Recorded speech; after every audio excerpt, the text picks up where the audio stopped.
Praise the lord. ఈ దినపు దేవుని వాగ్దానము యెషయా గ్రంథము 9వ అధ్యాయము 6వ వచనము. మనకు కుమారుడు అనుగ్రహింపబడెను, ఆయన భుజము మీద రాజ్యభారముండును. తండ్రి యొక్క రాజ్యభారము యేసుక్రీస్తు భుజముల పైన ఉన్నది కాబట్టే ఈ లోకానికి రక్షించడానికి రక్షకుడుగా ఈ లోకానికి వచ్చిన దేవుడు. సర్వలోక మాన పాపల్ని విడిపించి విమోచించి తన నిత్య రక్షణలో పాలువరగుటకు తన కృపను చూపిన దేవుడు. ప్రార్థన. నీతిసూరుడా, సర్వోన్నతుడైన మా ప్రియ పరలోకపు తండ్రి, ఈ యొక్క రాజ్య భారమును మందరికి అనుగ్రహింపు నిమిత్తము ఈ లోకానికి నీ యొక్క సొంత కుమారుని అనుగ్రహించిన దేవా, నీకు కృతజ్ఞతలు. మీరు చేసిన ప్రతి మేలుడికే వందనములు చెల్లిస్తున్నాము ప్రభా.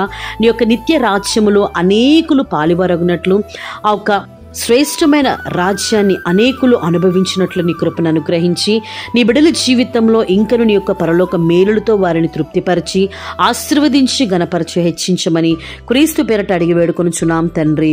ఆమేన్.